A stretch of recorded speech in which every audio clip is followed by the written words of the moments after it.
Hey guys, welcome back to Curt and Paul Discuss. I'm Curt. I'm Paul. And today we're discussing The Incredibles 2. Very good animated movie by Pixar. Seems like it's been a little bit since we've seen something from Pixar. It's been a little bit.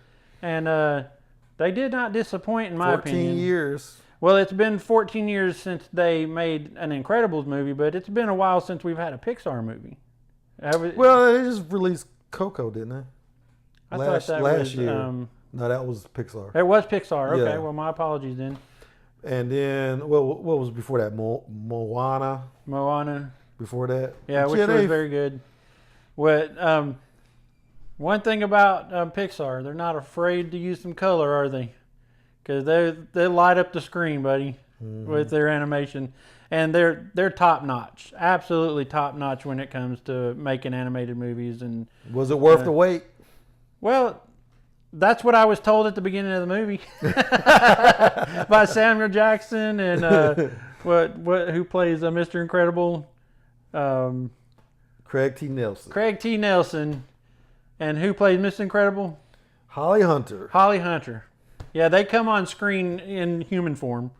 And they're talking about, we know it's been a long wait, but you will not be disappointed. And I have to hand it to him. I was not disappointed at all. I'm a huge fan of animation. I mean, I think it's an incredible art form. I think that it takes true artists to do it well. And I don't just mean the rendering of the characters and the backgrounds and all that. I'm talking about putting the whole thing together, writing a good story, picking good voice actors, keeping people's interest throughout the movie, you know, just telling a story very well and ending it well, you know. So there's a lot to it. Well, I mean, the balancing act with these movies is it's a kids movie, but you gotta how do you keep it? How do you make it entertaining for both adults and kids? And they've managed to do that. I mean, they had some themes in the first movie that were really not right. They probably shouldn't have put in a kids movie. They had the whole thing where the guy was trying to commit suicide, and he says, "You spoiled my death" or whatever. And I didn't think that was too appropriate at the time, but I guess not a lot of people had a problem with it. Well, and the fact that so many superheroes were murdered by syndrome. Right. And you see superheroes getting sucked into jet engines because they're wearing capes. Right. Yeah. So there was a lot of adult things, like dark themes. Yeah, stuff that you usually don't see. And this one was the basis to it was you have this family, and being a superhero is illegal now. You know, you can't be a superhero. It's against the law. But what do you do when you're a family of superheroes that have powers and you see all this injustice being done, and how do you handle that? Well, see, that's the crux of the problem. Yeah, superheroes have been outlawed, but supervillains aren't going to care what the law is. Yeah. They're still going to be around. And you see that with the Underminer. And they see more of it as an opportunity, like, well, now right, I yeah. can So there's no check on our power. Now we can do whatever we want. And you see that because this movie starts right off right after the last one, the Underminer. But they have this whole scene where they pretty much wreck the town fighting him, and they don't ever catch him. And they don't catch help. him. It doesn't help their plight. So the whole plot of this movie stems from this event because you have this character named Winston Deaver contacts the family because basically what has happened is the government has decided they've been supporting supers in the background, helping them relocate. Yeah, like this clandestine bureau of the government has been helping them find jobs and just lead normal lives. Well, at the beginning, right after the Underminer incident, they find out that they're not going to get any more support. And at this point, their house had been blown up. Yeah, so they're living in a hotel. Yeah. And Mr. Incredible's talking about, well, I guess I have to get a job now. Right. Go back to selling insurance.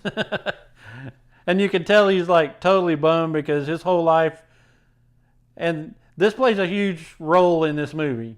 His whole life has been, you know, him being Mr. Incredible. And now that he can't be Mr. Incredible.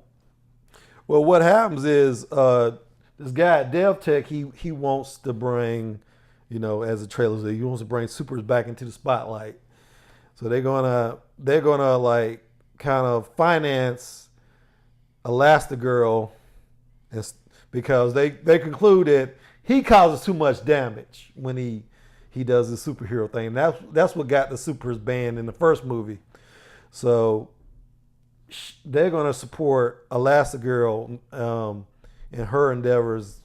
And she's gonna do superheroing right. Right. So that they can bring it back into the limelight. And get government to allow superheroes, because they have this other contingent of superheroes that they've been supporting. So there's like 5 new superheroes they introduced in this movie. Right. And he has a sister. Winston has a sister named Evelyn Deaver. And the whole thing is she's. We should probably do the spoiler alert now. Oh yeah. Because okay. we're getting into the story, and we don't want to. If you're sticking around and you're not worried about spoilers, then keep hanging with us, because at this point we're going to go deep into the telling of the story, and that's going to spoil it for some people. So continue on what you were saying. So, let me turn that off. So here he is, Deaver at DevTech. He wants to finance. His parents were supporters of superheroes. I think it was Gazer Beam and another superhero. Gazer Beam is like Cyclops, if you want to go the Marvel route. But his parents were really supportive of superheroes, and was like, they were devastated when they were.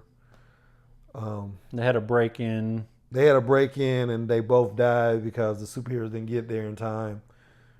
But he wants to help supers, because he said that the reason the superheroes didn't come was because the government was holding them back, and if the government hadn't done that, if they were in the limelight and allowed to use their powers, it would have saved his parents. And his sister does like research and development. Right. She's the tech genius. She's an engineer and tech genius. And for their company, and they're, probably $1 billion company that, sells technology and telecommunications. And they're working together to, bring these back first so that they can bring others later. Right. And that plot point was kind of dry, I felt, a little bit. I agree with that. That whole setup was kind of dry, and like I said, if I was going to have a major criticism, it was that plot point. It was kind of like, oh, okay, that's kind of generic, a little generic and esoteric.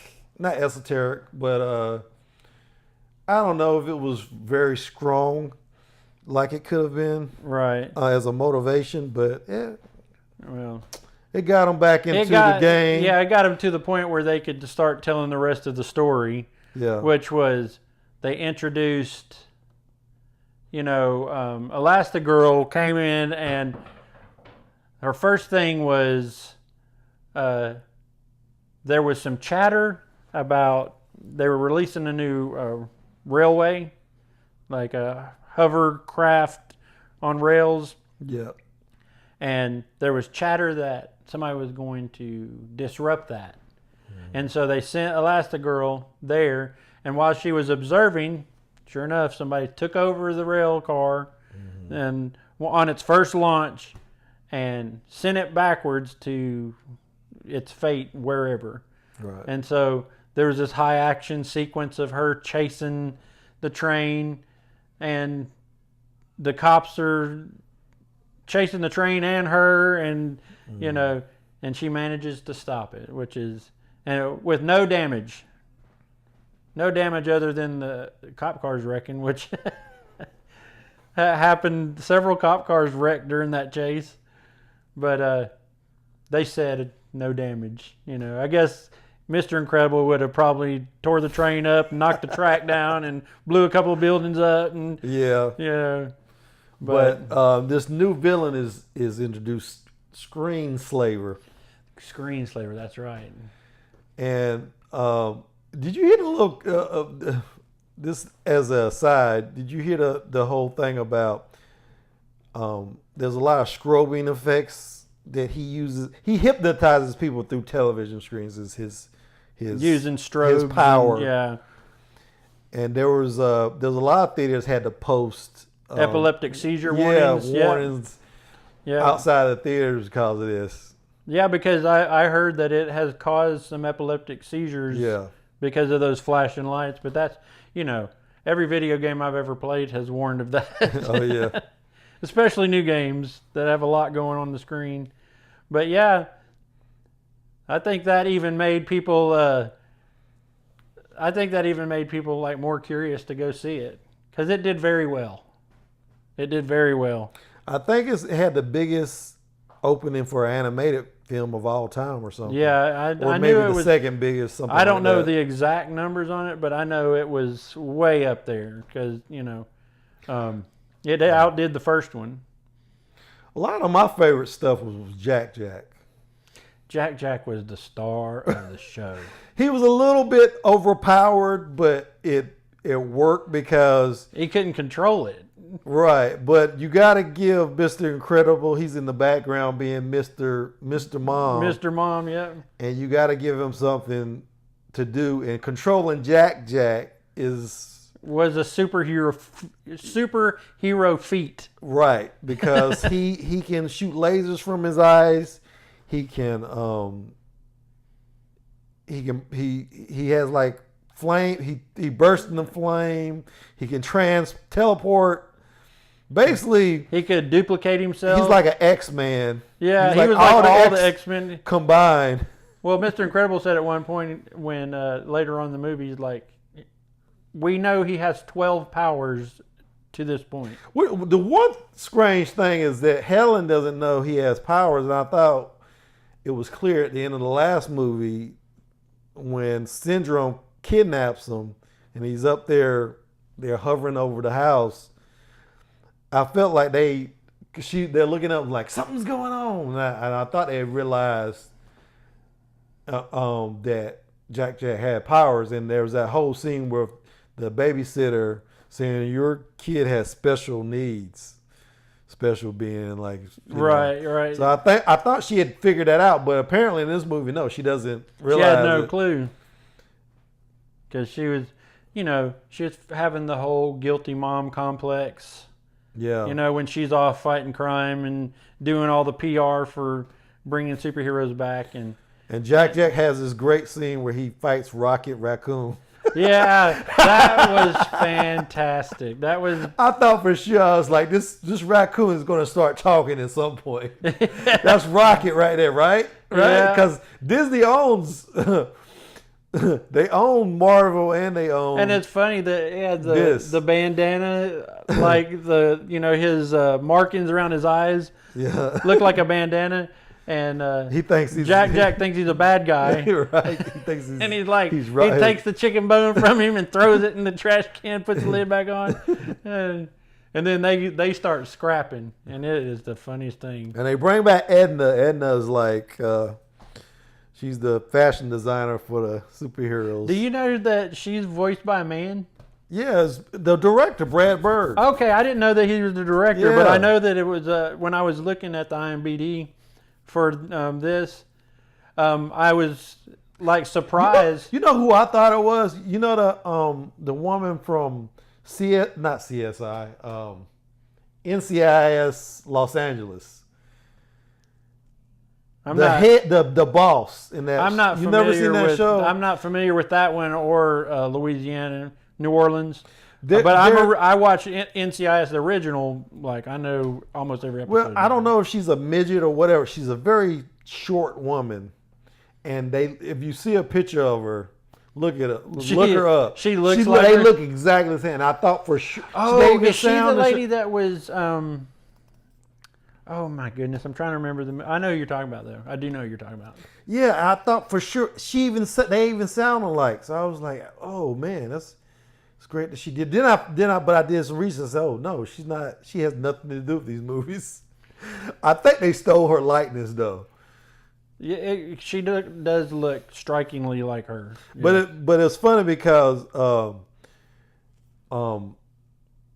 Incredible takes Jack to her to have a suit made.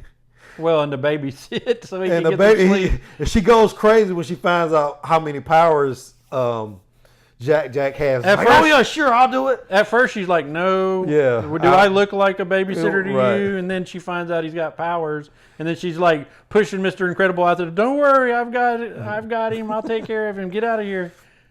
And then I'm sure they proceeded to play for the next 2 days while he slept for 14 hours straight. Right. So the little off kind of the side stuff was, I thought, more, well, I wouldn't say more entertaining, but just as entertaining as what Elastigirl was doing with the Screenslaver. I liked the monorail scene, and I liked the scene where she tracks him down, supposedly. And that fight scene. They have some great fight scenes in this. And it was very realistic. Very realistic. Brad Bird is very good at doing fight scenes. Well, they have this scene where the Screenslaver is trying to kill this ambassador on a helicopter.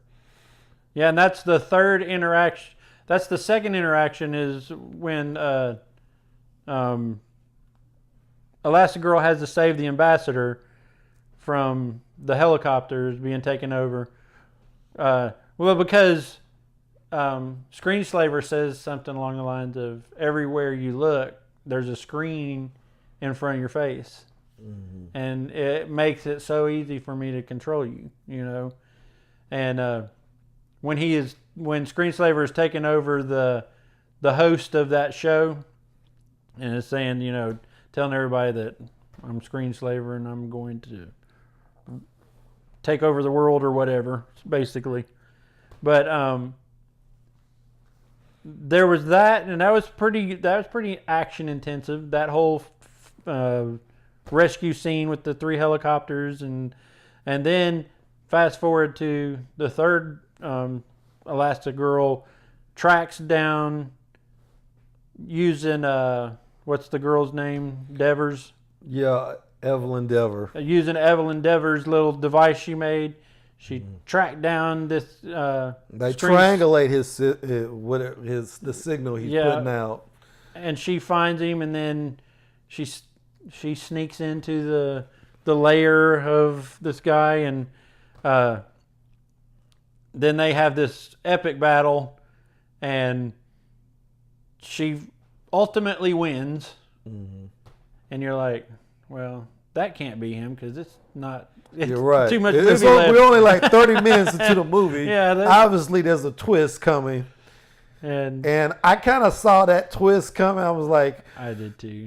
One of these divas is evil, and it's probably the sister because you think it. She has, you know, she's because I saw that a mile. I was like, she has to be this guy because her brother wouldn't know how to make the technology, right? Well, not only that, but the brother, it was too obviously a choice of he's trying to do something with the superheroes. So because he's really mad that they didn't show up to save his dad, you know, that's my thinking. You know, and it's a typical, we were just talking about NCIS. It's a typical bait and switch that NCIS uses all the time. Because, and I tell my wife when we're watching NCIS, I said, that's who did it. And she's like, what are you talking about? That's not who did it. See, they said this person did it. But then you get all the way to the end, and it's always the... Well, there's this whole cliche I see in a lot of shows. If you see like a really religious guy on a show, he's usually the murderer. Yeah. I was watching this episode of Bones, and they had this preacher guy coming in, criticizing, the main character. And I'm like, that guy, he's the murderer. I mean, he's like in one of the first scenes in the show. Yeah, and usually it's just a small little snippet. It's the one you least expect. The nicest person is going to be, and she was so nice and helpful to Helen Parr in her endeavors. I said that's a classic bait and switch, right. man. Because does it really work anymore? Well, it may not work, but they still use it. They still use it, but it's like that's another criticism. I kind of wish it wouldn't have been so obvious. And her reasoning was kind of pat and unsatisfying with her reasoning behind what she's trying to do. She's going to hypnotize all these different superheroes and have them do evil things so that supers stay banned, because she felt like her parents relying on supers made them weak. Right. And mankind's reliance on supers makes them weak. Right. And, she stated that as screenslaver, that, relying on supers makes you weak. Well, and that was wasn't that kind of Syndrome's reasoning in the first movie? Yeah. That he didn't, he was kind of mad that he couldn't be a superhero, and he wanted everybody to be the same. So he was going to make it, he was going to sell all his technology, so everybody had the, I guess that's the ability not the same. to be super, yeah. But it's kind of puts everybody on legal. In the first movie, playing field. He's jealous of supers. In this movie, she hates supers. So both of them are technically adept villains, though. Right. Yeah, and it's that grand fight between technology and the human spirit type thing, Although I've yet to meet a superhero in real life, I think the play here is like technology versus what man, when they put their will to something, can do. That's kind of the back moral of the story, and human will wins every time, or superhuman will works every time in these movies. But it was great, and it's funny that Violet, they throw the little love story in for the teen angst. Yeah, well, for Violet in this. They have that whole thing where they have to wipe his memory because he saw the whole. He saw her without her mask on. Yeah, right. And in fact, I think that's the scene right there where she realizes that he just saw her without the mask on, and he'd already asked her on a date. Mm-hmm. And so she tells her dad what happened. Mm-hmm. And so the dad tells the guy who is in charge of the clandestine group that takes care of them, right, well, there's this kid that saw her without her mask on, and so they go get him and wipe his memory.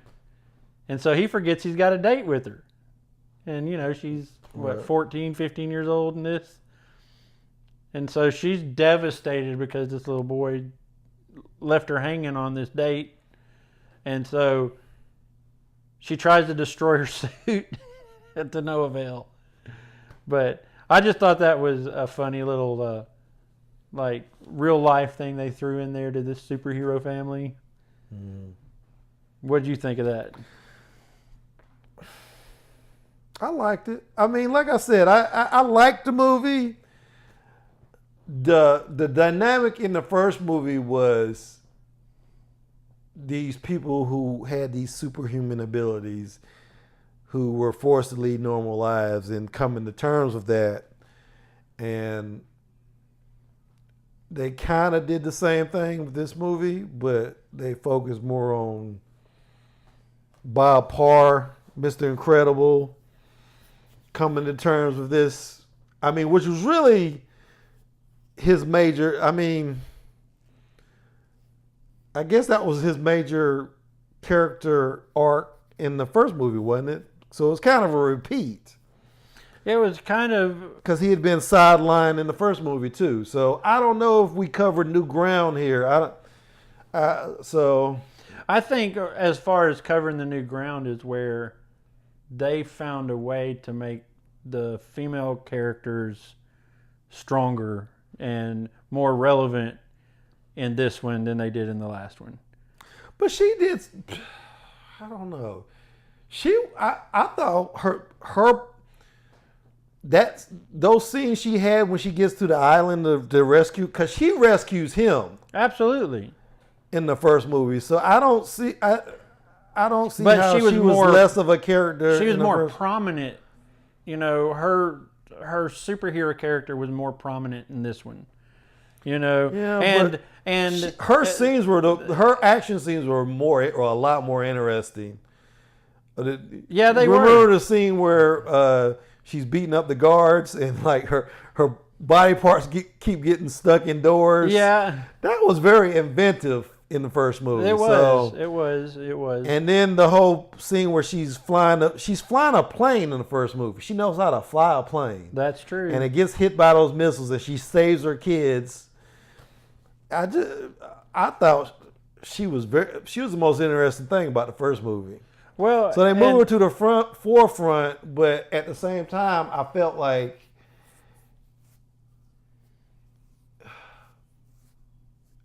I don't really see it as it's covering new ground, because he's having the same. Mr. Incredible is having the same conflict that he had in the first movie. Yeah, because which they make it sidelined, and they make it very obvious that he's jealous. Yeah, so there's that element. He's jealous of his wife. He's jealous that she's getting to go off and do this because he feels like he could do it better. He said so. He said so to her. And she does do it better. But he said that he could do it better. He told her when he's laying in bed, because I could do it better. And she was like, uh-huh. But he finds out that what she's been doing all along is harder than what he's been doing. Being a superhero and being a mom. I see that. Okay. Because, dealing with the drama of a teenage daughter, the son that can't stay out of trouble. He can't, that's right. He cannot, he cannot do it. And he can't do it. He has to go get help. He's a superhero. Not only did he get help from Evelyn, but he called Mr. Freeze, Samuel Jackson's character, to come over and please help me. Right, I forgot about that. Okay. So there's that element of in the past, Mr. Incredible was a dad, but he was going off to work every day to do the man thing and win the bread and and in this movie they focused more on women can go out and do this too, and men can stay home and take care of the kids. It's only fair. But not do it as well as a woman. Right, and it's not easy. Right. It's not easy, even if you got superpowers. Okay. Well, you made me appreciate it a little bit more than I did, because I felt like it was kind of mostly a retread, about as entertaining as his first movie. I'm not saying I didn't like it. I liked it a lot. Yeah, me too. But I didn't necessarily, before we talk, I didn't see the character development, the dynamic, the different dynamics of the characters. There was different dynamics in this one. Like I didn't feel like it was very intense in the first movie. It was really cut and dry, and understandable what the conflicts were. And it's a challenge for any movie, IRL or animated. The challenge in the movie, when you've made one, you got to come back and make another one based on the same characters, and that's hard to do. And it's hard to do to make it relevant and as good, especially when you're breaking ground and you're innovating on the first one, which The Incredibles did. The Incredibles innovated. They were doing new things, new techniques in animation and storytelling that have never been done before in the first Incredibles. And you got to come back the second time and tell us just as entertaining a story and still be relevant 14 years later. So considering those challenges, and they made the story relevant to a modern day, where there are more men staying home and taking care of kids. And there are more women going out and assuming that role of breadwinner and leading the family in that respect, especially when roles have been reversed and men think, well, I could do that. Let me tell you, from personal experience, I'd much rather be going to work every day. And that's just the truth of it. Yeah. Because being a stay-at-home dad is hard work. Being a stay-at-home mom and doing it right is hard work. So I appreciate that about this movie. Okay, so what's your rating? I'm going to say 4.5. Okay. I'm going to give it 4.5 because I think that there's, the things that we pointed out about it, that, the storyline was still a basic pattern of animated Pixar stories. And, and it's a part 2, so you don't have as much leeway in character development and all that stuff in the second one. You just got to go with what you already made. So that's why I give it 4.5. What would you like to see in the next one? Because I don't know necessarily where they're going to go. I think you develop the kids in the next one. That you bring the kids into taking superheroes into the new generation and being relevant, and and I think that you need to build Jack's character and feed off of what they started here, because that kid was fun and he was the star of the show, in my opinion. Right. You could take the rest of the story and just put that raccoon fight, and I'd still go watch this. I wanted to make one point about which Pixar is famous for is the shorts that they do at the beginning of the movie. And that was a weird short. Oh, it was so weird, and it was so macabre, where she doesn't want the little dumpling to leave, so she eats him. And what's even worse is you're feeding the dumpling, the little dumpling that she made and it came to life, bread. So you're basically have a little cannibal, and then you eat him.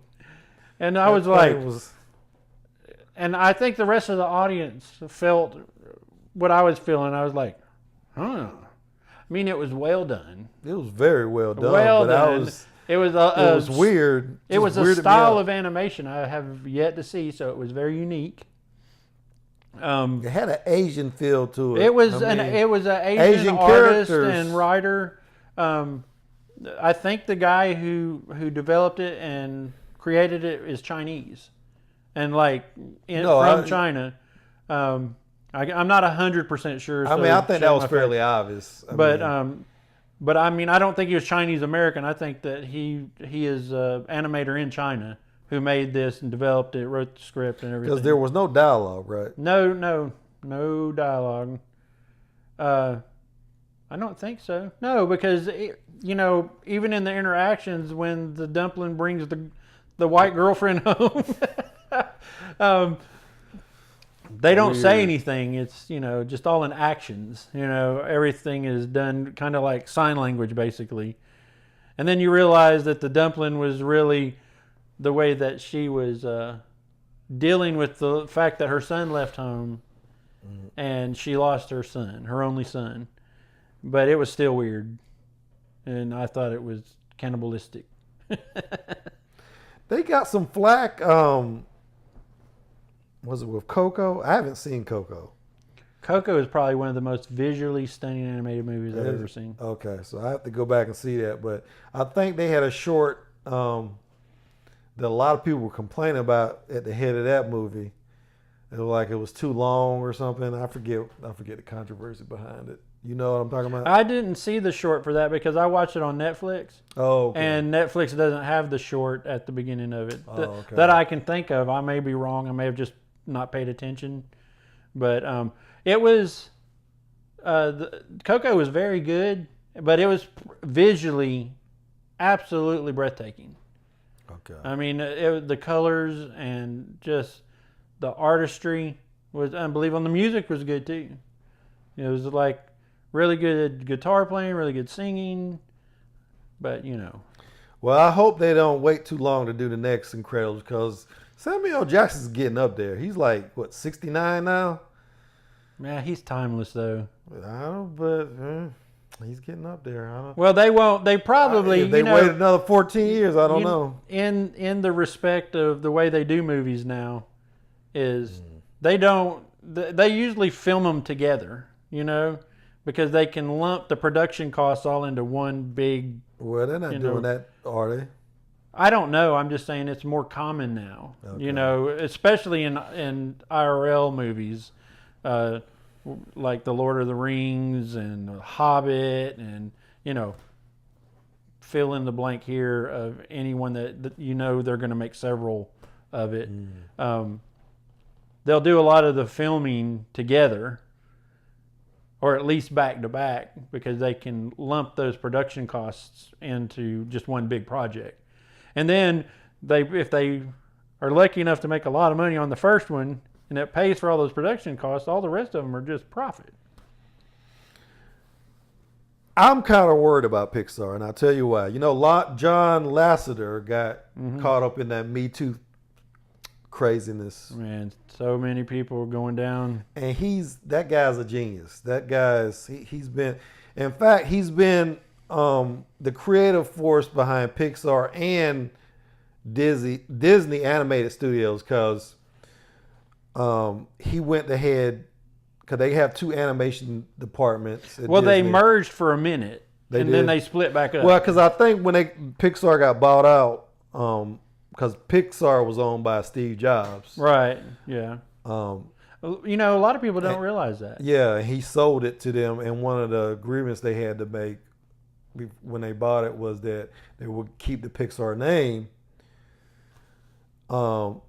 But Disney already had an animation studio because a lot of people think Wreck-It Ralph is a Pixar movie, but it's not. It's a Disney. Disney animation. But the reason it feels like a Pixar movie is because Lasseter is the head of. I think he might be head of both studios. So they kind of got around that whole, you know, the vision between Pixar and Disney by having him rove between both companies. But now he's leaving, I think by the end of the year because he got caught up in the Me Too. A lot of women came forward saying he was really touchy-feely. You guys, you got to learn from this stuff, man. It's scary. Don't tell me no lies and keep your hands to yourself. Keep your hands to yourself. Don't even hug a woman who's not your wife. You'll be like, just wave across the room. Because some of these guys getting caught up in this thing, they just have one accusation lodged against them, not even by somebody they work with. Like not too long ago, Chris Hardwick. He's that host of Talking Dead. Right. He got caught up. This old girlfriend just came out and said, well, one of my old boyfriends abused. She never did say his name. She just said one of my old boyfriends abused, and he used to be a big. And she said all these things that he used to do to make it obvious who she was talking about. And he came out and said, and unfortunately, in the struggle to bring this stuff to light, because it's obvious that it was out of control in Hollywood. And it was out of control. In the entertainment period, because it didn't just affect Hollywood, it affected the NFL. I mean, you had a predator like Bill Cosby doing this. I mean, forget about Harvey Weinstein, who did it maybe the past he was two different. A predator. Bill Cosby did it for probably 40 years or something. Yep, and somebody as wholesome as Bill Cosby, you know, and it's pretty daggum obvious that he was drugging these women, and you know, I mean, he was found guilty, so that. I mean, he had like 50-something women accuse him, but it's gotten to a point where just being accused is enough to ruin you. And a couple people have been falsely accused. George Takei being the most prominent example. He got accused by this guy who said he was over at his house. Oh, I was about to say, isn't he? And he was diddled with. Isn't he gay? Because I thought you were going to say a woman accused him. No, the guy that accused him, and then the guy. I guess he got a feeling that he was about to get sued, and he kind of backtracked on his allegations. So that's why I say the downside to justice being done for the women that were actually abused and mistreated. Women are being abused. And you want to believe all the accusers, but it's very easy for some ex-girlfriend who's mad about breaking up with you. All she has to do is say, "Oh well," and this is what this woman who accused Chris Hardwick. She pretty much said there was a couple of times where I really didn't want to have sex, and I let him have sex with me, and she considers it sexual assault. Now, is that really sexual assault? Well, I'm not going to get into that argument. That's a very deep, because there's a lot of times, you know, we're both married. Right. There are times where your wife might not totally be in the mood. Right. But is it sexual assault if you convince her? Because one of the things they've said in this movement with Aziz Ansari is coercion is not consent, whatever that means. Yeah. So if you convince a woman to sleep with you, that's somehow still wrong. Did he get caught up in that too? Yeah, he got caught in this, and he, like I said, there are situations. This is not somebody he worked with. This is some woman he went on a date with. He went back to his apartment, and she did some sexual things, but then it got to a point where I don't know if it's appropriate for us to discuss some of the ins and outs of what happened, but it got to a point where they were going to have intercourse and she didn't want to do it. And he was just pressuring her. I don't know if he was pressuring her, but, you know, she kind of felt, she had this thing where she says, well, you ignored some of my nonverbal cues. And a lot of people were like, nonverbal cues? You want men to be mind readers now? I mean, that was a big... It was very, very... It'd be helpful if we could become mind readers, but... I mean, that's pretty much her major thing, was that he had missed these nonverbal cues, that she did not want to have sex. And that's where the media, the trial by media is a dangerous thing. And the lawmakers...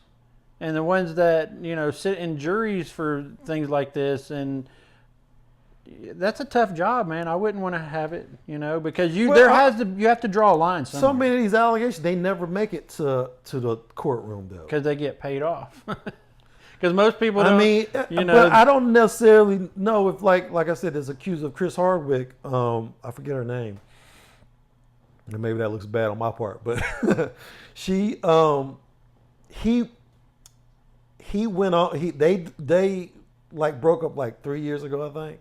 He went on to have greater and greater success, and she didn't. She was like a Comic-Con cosplayer or something, and she accuses him of railroading her career. That's another one of the accusations he made against him. That sounds like motive to try and destroy him. Right, but he not only did his career get better, because he has The Talking Dead, he has another show, I think, that was coming out on Netflix. He had all these development deals in works. And he got married to another woman. He actually married Patty Hearst's daughter. So he married the daughter of a billionaire. So he went on to greater and greater things, and she didn't. So is that motive to... And he recently released text messages from her that she sent him 7 months after they broke up. And she wanted to come back to him. Even though she said he was very controlling and had all these rules in the relationship, she wants to come back to it. And of course, you know, the feminists or whatever say, well, women who are abused, they actually, you know, a lot of them want to come back to their abusers. Wow. I mean, after 7 months though, I don't know. I'm not an expert on this. I'm not an expert either, and I don't want to dig into that because I don't know enough about it to speak to, you know. But getting back to John Lasseter, I've read some of he's had accusations made against him by more than one woman. So I'm not saying that's true in his case. But he did get caught up in this. And he's of that generation too where they, you know, felt that they were the dominant male. Let's just say he's probably he's from that, I don't know if he's that old, but he's of that Mad Men generation.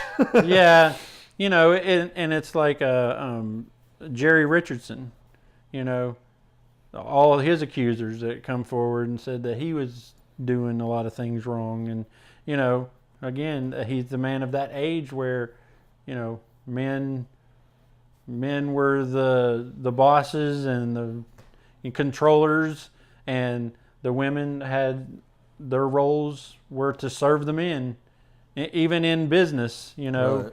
And I mean, luckily now that's not the case. Women are becoming stronger and getting, you know, higher positions in companies and stuff. But back then, that was very common to, you know. You can go back and watch television from the 70s and see it's very obvious that, you know, go get me coffee type mentality, you know. I remember seeing a James Bond movie. It was Dr. No. He did something in that movie. James Bond, Sean Connery. He did something that probably could be considered rape today, in that he makes his woman have sex with him. In the movie, it was fully acceptable. He's like sitting on a bed, and he has his hand on her back, and she says, "Is your hand on my back?" He's like, "Yeah." And he pretty much forces her to have sex. I was like, really? That would be considered rape. Absolutely. What he does in that movie. But it was a different time then, man. It was a different time, and you know, women are just stronger and more aware, and that's a good thing.